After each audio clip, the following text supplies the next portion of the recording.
Sa puso ng Ifugao noong taong 1970, kung saan ang malamig na simoy ng hangin ay nagdadala ng amoy ng bagong aning palay, nagsimula ang isang madilim na kwento sa bayan ng poblasyon. Doon ay nakatira si Mong, isang lalaking may lahing Ipugo. Ang kanyang balat ay kulay lupa at ang kanyang mga mata ay nagniningning tulad ng mga bituin sa langit. Si Mong ay isang masipag na magsasaka at ang kanyang pamilya ang nagmamay-ari ng isang malawak na lupain na puno ng mga palayan.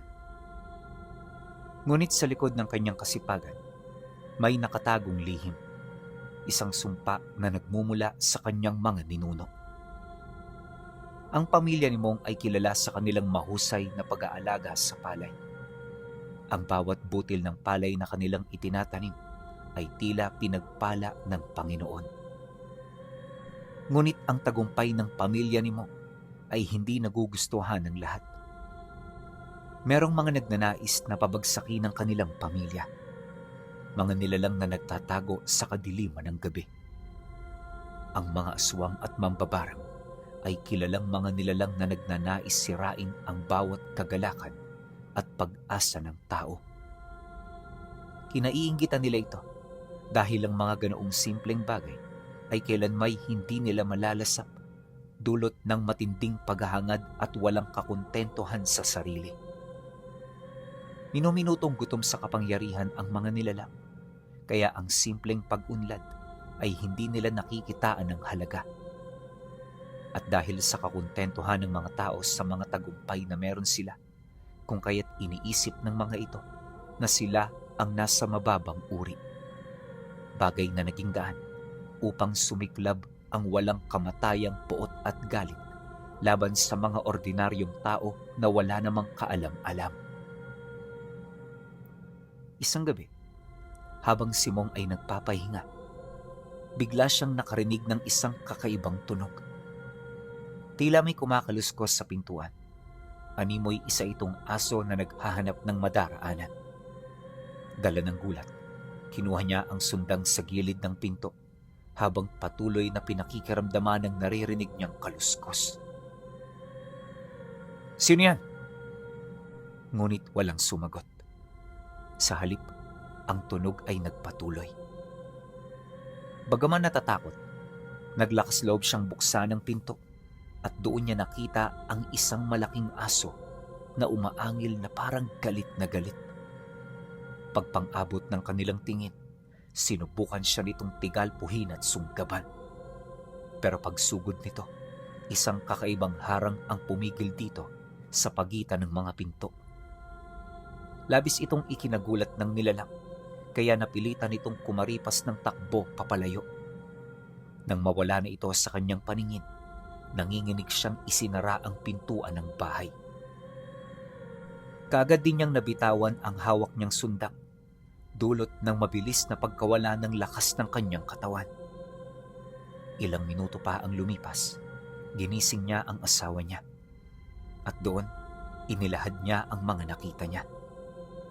Maging ito man gulat na gulat sa kanyang mga sinabi, pero hindi ito kaagad naniwala dahil si Mong noong mga sandaling yun, medyo nakainom. Kaya nang mapansin niya ito, nagalit siya. Sa lahat kasi ng ayaw niya, yung ipinapakitang sinungaling siya. Kinabukasan, pagputok ng araw, wala silang naging pansinan ng kanyang asawa.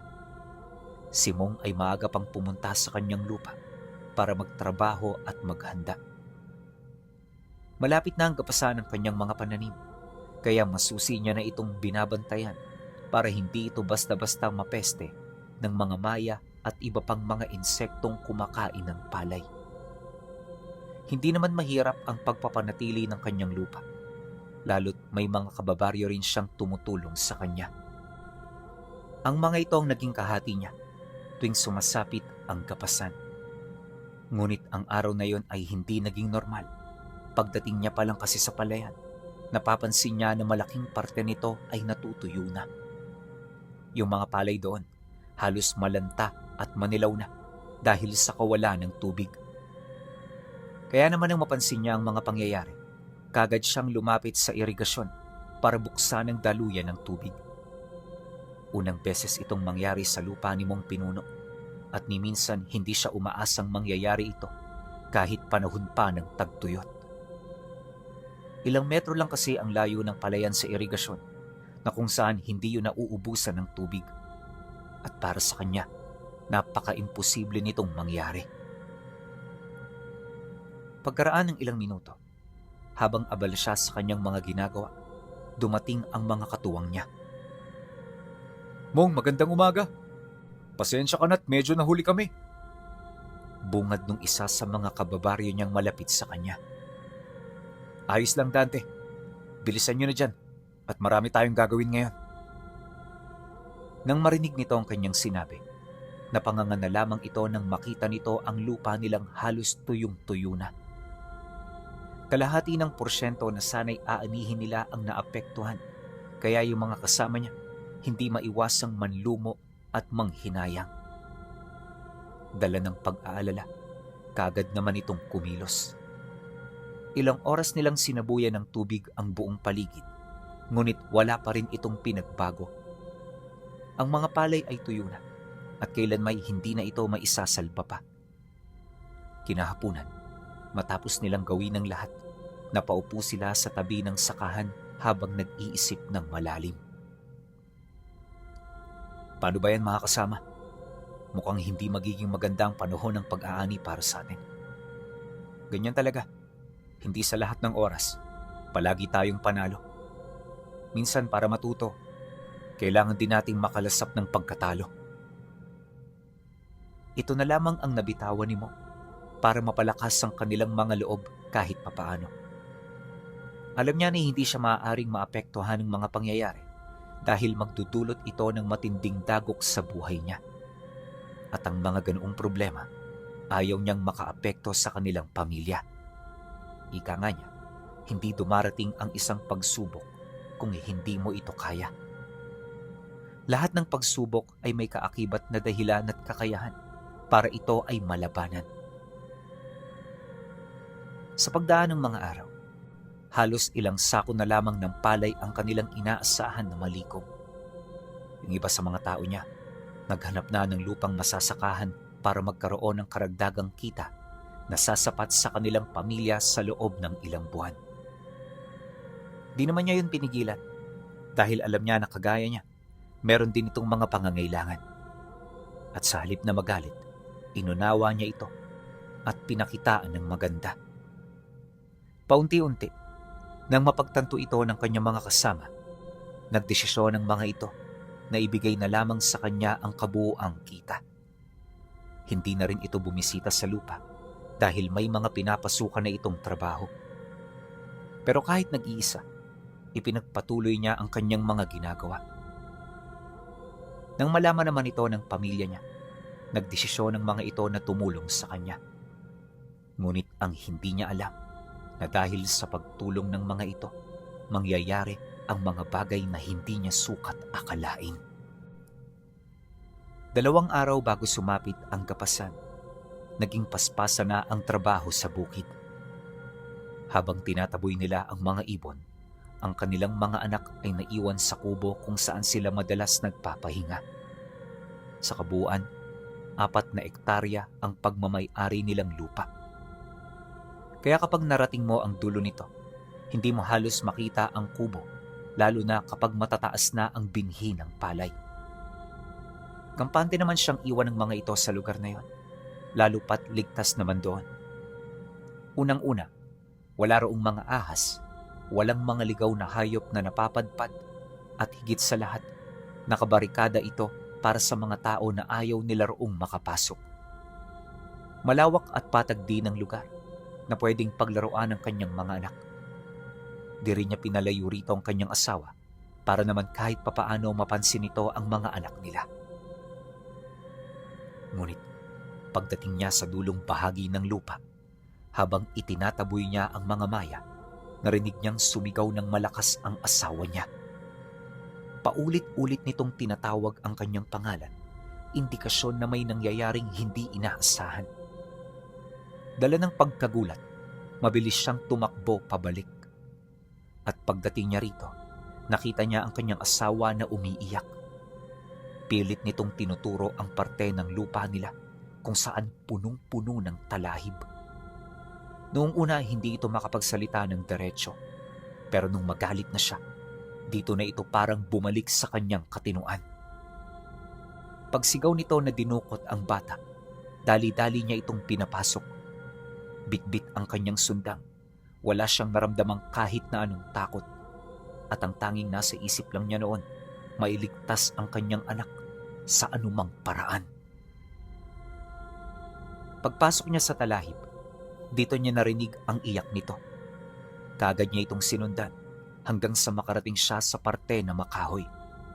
At mula roon, naramdaman niya ang pagtahimik ng paligid. Wala na siyang mga senyales na naririnig, pero pilit siyang nagpatuloy. Kutob lang ang pinanghahawakan niya noon, kaya kahit nalilito na, nagpatuloy pa rin siya. Maya-maya pa, dito niya nakita ang bata na nakasabit sa mabaging na parte ng kakahuyan.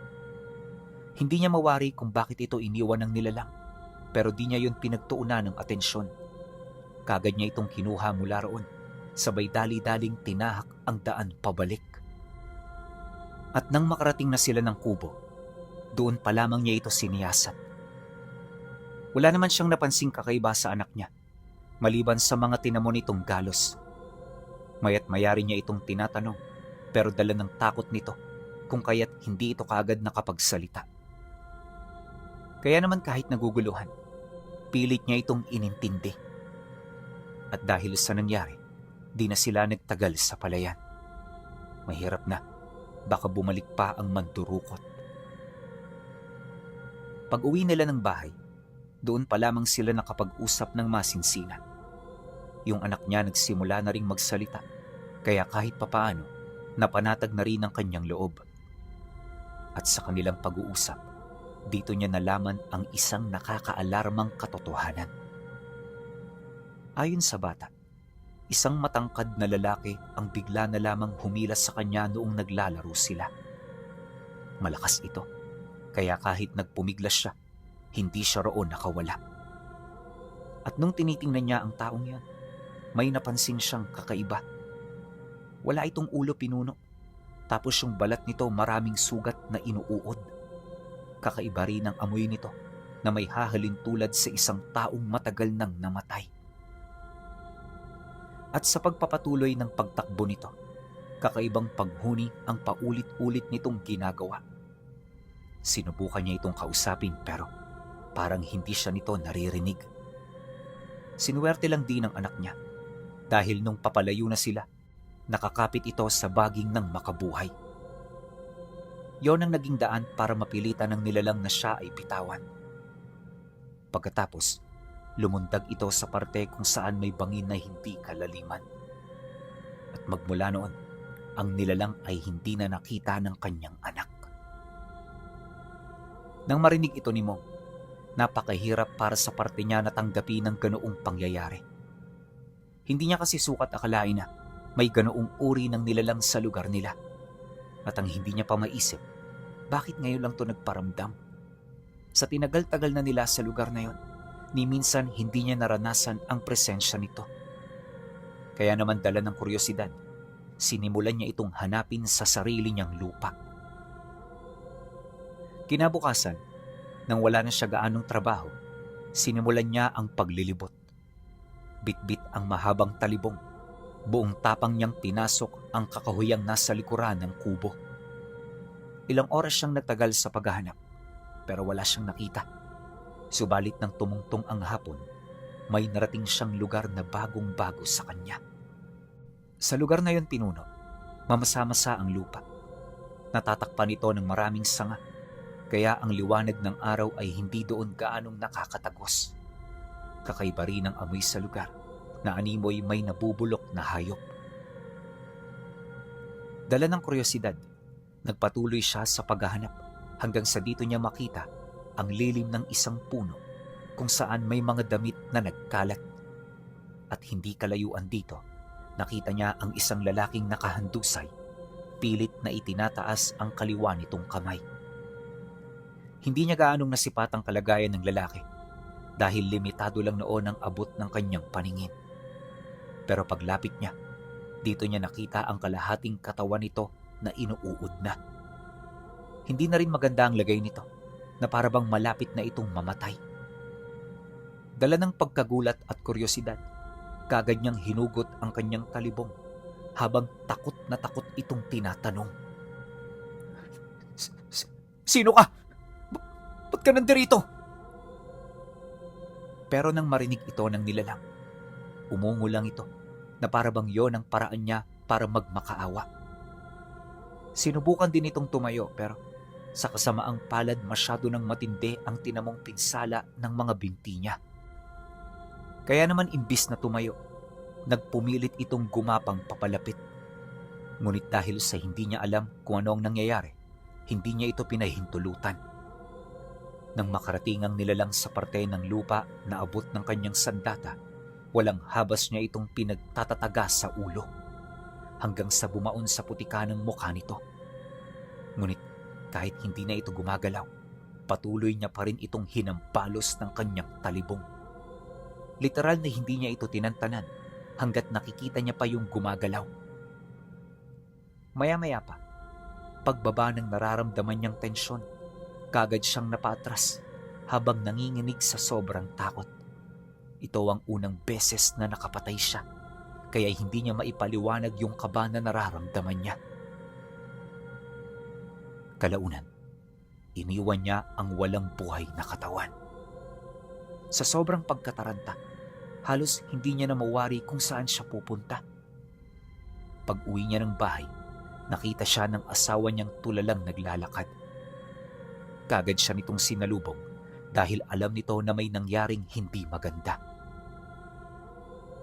"Oh, Mong, ayos ka lang ba?" Nang marinig niya ang sinabi nito, hindi siya sumagot. Sa halip tinitigan niya lang ito habang nanlulumo ang kanyang mga mata. Gusto niyang ipaliwanag ang mga nangyari pero wala siyang lakas ng loob. Kaya hanggat malabo pa ang kanyang isipan, sinikap niyang pag-isipan ito ng maigi. Di siya nagpadalos-dalos sa kanyang emosyon dahil sa isang pagkakamali lang, alam niyang pwede nitong masira ang kanilang pamilya. Pagsapit ng hapon, nang medyo kalmado na siya, dito na siya naglakas loob na kaharapin ang kanyang asawa. Wala mang ideya kung papaano ito sisimulan. Sinikap niyang gawin ng lahat upang maunawaan ito ang ibig niyang iparating. Mabuti na lang talaga, alam niya kung papaano kausapin ng mahinahon ang asawa niya. At dahil dito, kung kaya't nagkaintindihan silang dalawa. Matapos ang nangyaring pag-uusap, pilit nila itong kinalimutan. Wala silang pinagsabihan at ang tungkol sa lihim na yon ay kanilang itinago na silang dalawa lamang ang nakakaalam.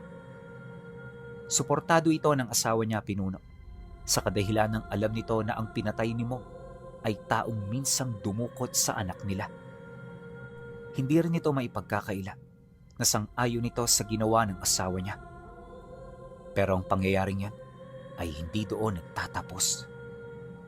Dahil kagaya ng kanilang lihim, wala rin silang kaide-ideya sa kalbaryo na dulot ng ginawa ng kinakasama niya. Pagkaraan ng isang linggo, ang buhay nila ay naging matiwasay. Tapos na rin ang araw ng anihan, kaya si Mong noon, wala nang ibang ginawa kundi ang bumawi sa pagod dulot ng nangyaring pag-aani.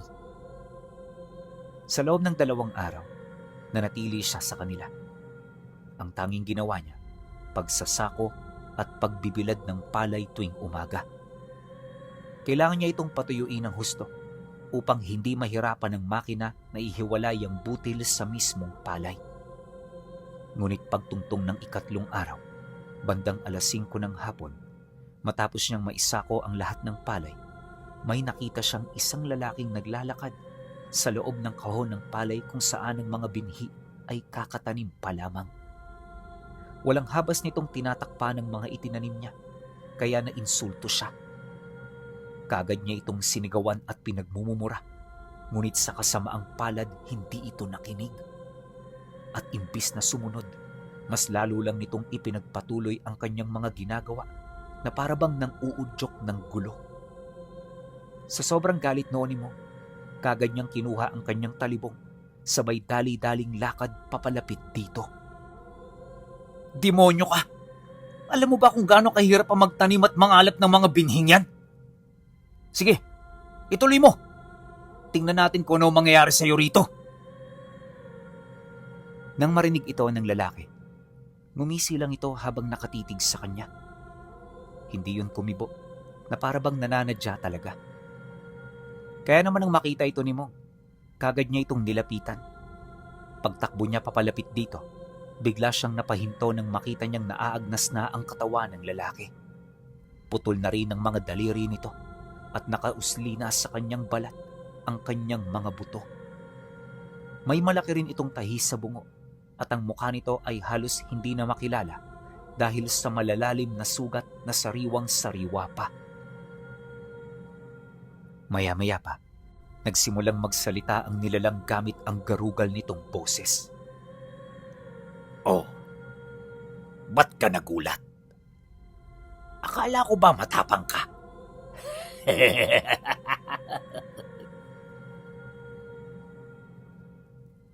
Pagkasambit nito ng mga katagang yon, bigla itong sumuka ng berdeng likido. At ang berdeng likido ay mabilis na kumalat sa loob ng palayan. Kagad nitong pinaitim ang mga binhi at pinatuyo ang mga lupa kahit may dumadaloy na tubig mula sa irigasyon.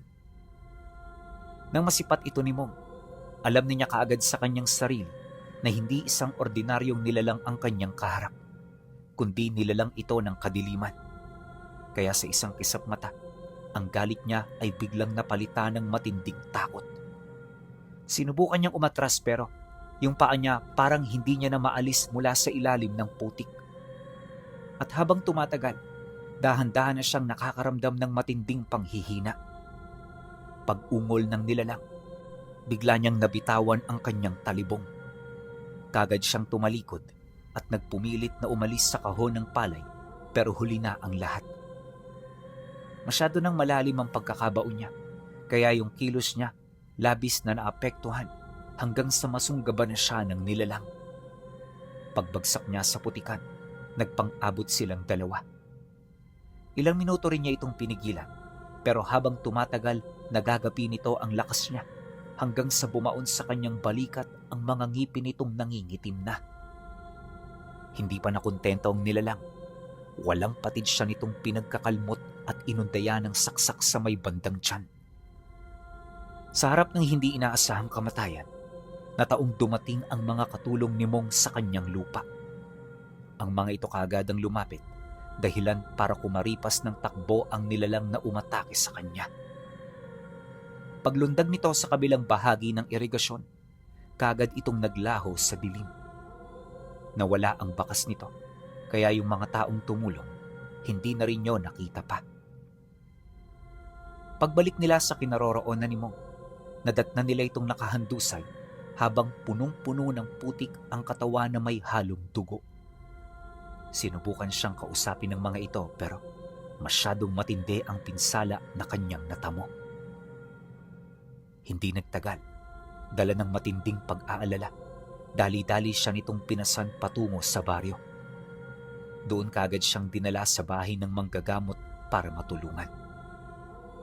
Pagdating nila rito, wala na siyang malay at yung mga pasyenteng naghihintay, napilitan na rin bigyan siya ng daan.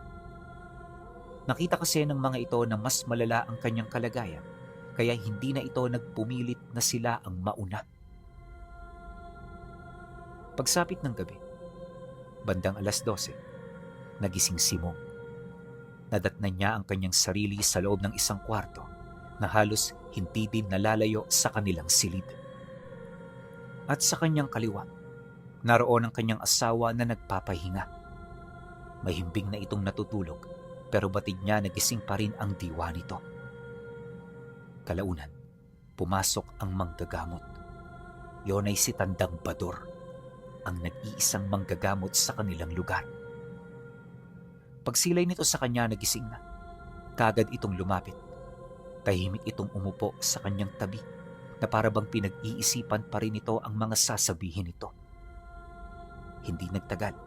Dito na nagsimulang bumulong sa kanya ang matanda. Alam mo, hindi maganda ang nangyari sa'yo. Punong-puno ng laso ng katawan mo, pero malaking parte nito ang nailabas ko na. Ang problema, hindi yun buo. At ngayon, may mga natitira pa rin sa'yo.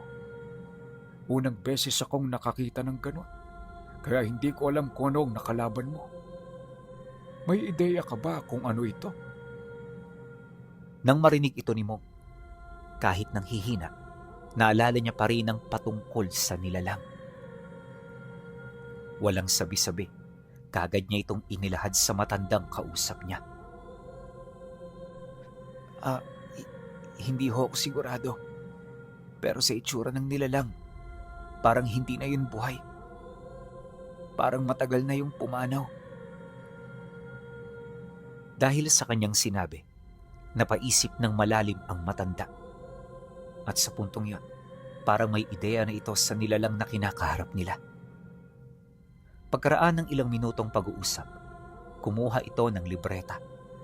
Nagbasa ito sa harapan niya na parabang ang mga karunungan ukol sa nilalang na yon ay napapaloob sa librong hawak-hawak nito. Nang masipat yun ni Mong, hindi niya ito gaanong pinagtuunan ng pansin. Sa isip-isip niya kasi, baka naghahanap lang ito ng lunas para sa karamdaman niya. Pero pagkatapos nitong mabasa, napansin niya ang titig nito na kakaiba.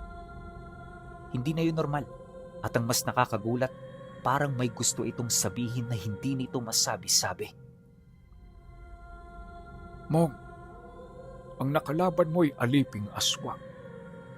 Kung hindi ako nagkakamali, ang ganitong abilidad ay malimit na tinataglay ng isang ipugong mampabarang. Alam mo ba kung anong ibig sabihin nito? Kinaiinggitan ka ng kalahi mo. At ngayong naibigay na nila ang laso na matagal na nilang inihahanda para sa iyo, magsisimula na ang iyong kalbaryo. Kaya ngayon pa lang, sinasabi ko sa iyo, ihanda mo ang sarili mo. Posibleng ang karunungan ko ay hindi kakayanin ng aral ng demonyong yon. Pero huwag kang mag-alala. Hahanap tayo ng paraan. Ipapakita natin sa kanya na kaya natin siyang gapiin sa anumang paraan. Nang marinig niya ito, di niya halos maisip kung sino ang may gawa nito. Lahat kasi ng mga kalahi nila malapit sa kanya. Hindi rin siya nagkukulang sa pagbibigay, lalo na kung merong sobra. Kaya naman sa lahat ng kakilala niya, wala siyang maisip na may kakayahang gumawa ng ganoong bagay. Pagkatapos ng kanilang pag-uusap, bumalik na naman ang kirot ng kanyang sugat.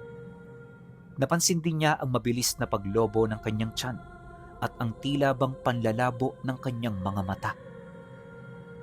Kalaunan, may mga napansin na siyang bungo na biglang lumitaw sa paligid. Lahat yon naglalabas ng katakatakot na muka, kaya sa mga sandaling yon, para na siyang nawawala sa sarili niyang bait. At sa mga sumunod pang oras, katakot-takot na pangyayari ang kanyang naranasan. Pero awa naman ng Diyos, lahat ito ay kanyang napangibabawan. Kinabukasan, pagkalma ng kanyang katawan, napansin niya ang kanyang mga sugat na inuuod na. Malubha na ang kanyang lagay at labis na rin itong naaapektuhan ang iba pa niyang mga sistema. Ang lason ay parang kamandag ng kobra. Mabilis at hindi malaman kung sana ito nakakarating. Kaya naman nang mapansin ito ng kanyang asawa, nagdesisyon na ito na pumunta sa tribo nila. Naniniwala ito na sa pamamagitan nito, mahanap niya ang nilalang na bumiktima sa kanyang kinakasama. Hindi yun pinahintulutan ni Mong, pero dala ng desperasyon, di rin niya ito napigilan. Bago umalis ang asawa niya, inilahad nito sa kanya na hindi siya nito kayang makita sa ganoong kalagayan. Ayaw din itong mawala siya nang wala itong ginagawa dahil habang buhay niya itong babaunin. Kaya nang marinig ito ni Mong, wala siyang naisagot. Tahimik lang niya itong tinitigan ng umalis, pero ang katahimikang yon ay nagbibigay ng pahintulot. Ang kanyang pag-asa ay ibinigay sa kanya ng kanyang asawa. Natatakot man para sa kahihinatnan ng lahat, alam niya na yun na lang ang paraan. Dumaan ang araw na yun. Hindi ito nakauwi. Ipinahanap niya na ito sa kanyang mga anak, pero walang nakakita rito. At ang mas malala pa, hindi rin nila ito natagpuan sa tribo. May mga nagsabi na pumunta yun doon, pero kaagad naman tong umalis. Tinahak nito ang daan patungo sa bundok na itinuturing nilang sumpa para sa kanilang lahi. Dumaan ang mga araw, mas lalong umigting ang paghahanap. Hanggang sa isang gabi, umuwi ang kanyang asawa na tulala at namumuti na ang mga mata. Di na rin ito makapagsalita at sa likod nito may nakatarak na isang itim na kawayan. Dahan-dahan itong lumapit sa kanya habang nakatikom ang mga palad. At nung magkaharap silang dalawa, ngumiti ito habang binubuka ang palad nitong may mga lamang dahon. Mong, mahal ko, ito na ang gamot mo. Pasensya ka na at natagalan ako. Pagkasambit nito ng mga katagang yon, kagad itong nawala ng malay. At bago pa man ito bumagsak sa lupa, nakita nila kung papaano maging kumpol ng iba't ibang mga insekto ang katawan nito. Kagad na kumalat ito sa papag bago ito tuluyang maglaho. Matapos ang pangyayari, kagad na ipinakain sa kanya ng matanda ang naiwang mga dahon. At sa maniwala kayo o hindi, sa loob lamang ng ilang segundo, isinuka ng kanyang katawan ng lahat ng uod at lason. Kinabukasan nun magaling na siya, pero sa puso niya nanatili ang sugat na sariwang-sariwa. Dumaan ang ilang linggo. Hinanap niya ang ipugong mangbabarang. Ang kaso lang, pilit siya noong pinigilan ng manggagamot. Ang dahilan nito, mapapahamak lang siya kung itutuloy niya ang binabalak niya. Ganon din ang sinabi ng kanyang mga anak, kaya sa halip na magpumilit, nagpasya siyang sundin ng pasya ng mga taong malalapit sa kanya. Naisip niya kasi na magiging kawawa ang mga anak niya kung pati siya ay mawawala. Kaya magmula noon, kinimkim na lang ni Mong ang pagdadalamhati. At sa paglipas ng mga taon, patuloy pa rin siyang nagbabakasakali na makakaganti siya sa ipugong mambabarang.